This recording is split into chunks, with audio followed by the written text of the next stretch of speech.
Begin solving this inequality, we need to enter the left side of the inequality under y sub 1 and the right side under y sub 2. So you can see under y sub 1 we have 90.2 plus 41.3 times x, and under y sub 2 we have the apparent temperature of 110 degrees. We also need to look at our window settings for this problem. Our x min is 0 and our x max is 1. Remember, this is your input, this is the humidity, and the humidity is given as a percent. So, as a decimal. So the smallest humidity value is 0 and the largest humidity value is 1, which is 100%. Notice that my x scale is going to be 0.2. The output, our y values, I put the y min to be 0. The y max will be 150 apparent degrees, and I'm counting by 10. When I click on graph, I get a nice picture of this situation. The diagonal line represents y sub 1. The horizontal line represents y sub 2, the constant y equals 110 degrees.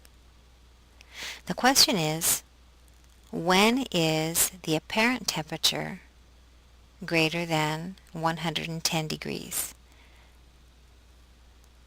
That's this part of the graph right here. When is this diagonal line above the horizontal line? Which means we need to know this point of intersection. So using our steps, I'm going to go second, calc. I want number 5, intersect. Calculator asks me, is this the first curve? I press enter for yes, and it jumps to the second curve. I press enter for yes, and then the best question asks you to guess, and you press enter. It comes back with the intersection point, x equals 0.479, y equals 110. You'll recall from our algebraic solution, x equals 0.479 is the solution. We also need to look at this numerically. So I'm going to adjust our table set. Let's go to second window. I'm going to have the calculator start at 0.4. Remember, we already know the solution is 0.479 or approximately 0.48.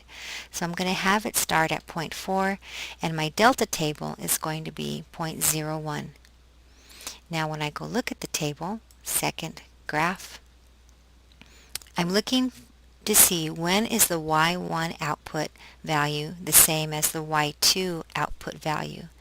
And right now I see they're not the same, but as I increase my input, 0.41, 0.42, 0.43, these values are getting closer and closer and closer together. I'm looking for the point where they are equal.